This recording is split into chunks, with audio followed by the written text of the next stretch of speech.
BTR সরকারের 2025 আর 26 বর্গর যে আমার এসওপিটির যে টকা ফিশারি ডিপার্টমেন্টর সেই টকারে আমি যেহেতু এবার 7,000 মহিলা হাঁহ পালন করা মুরগি পালন হাঁহ পালন করা হাঁহর লগৰ মাছ আৰু তেখেতসকলক দানা আৰু লগতে অলপ আৰ্থিক সহায় কৰা যোনটো আমাৰ স্কিম আছিলে তাৰ দ্বাৰা আমি বাক্সা ডিষ্ট্ৰিক্ট হিচাপে আজি ইয়াত 350 জন বাইদেউসকলক আজি আমি ইয়াতে হাঁহৰ লগত মাছ মাছৰ লগত দানা দানাৰ লগত আৰু আৰ্থিক সহায় ইয়াত 4টা শ্ৰেণীৰ যি আমাৰ বাইদেউসকল আছে বা আমাৰ দাদাসকলক যেনেকুৱা আমি বিকলাংগ যি বাইদেউসকল আছে বা আমাৰ দাদাসকল আছে তেখেতসকলকো আমি দিছোঁ আৰু যি আমাৰ বিশেষ কৰি ৰান্ধনী বাইদেউসকলে যিহেতু এই মাহত 1,000 টকাহে পায় তেখেতসকলৰ জীৱন জীয়াই থকাত বহুত কষ্ট হৈ থাকে আৰু আমাক অনাবৰত মানে আমাৰ মানে তেখেতসকলে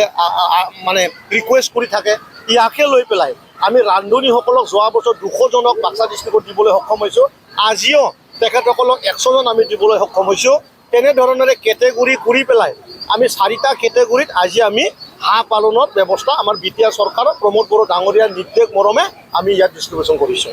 ভাল লাগছে হাঁহটো পাই আমাৰ ৰান্ধনীগিলা হাঁহ দিম বুলি কৈছে ছাৰে তেখেতে হাঁহটো আমাক দিয়া আমাৰ ভাল লাগিছে এনেহে হাঁহ পালে হাঁহ পালোঁ কেনেকুৱা অনুভৱটো ভালে লাগছে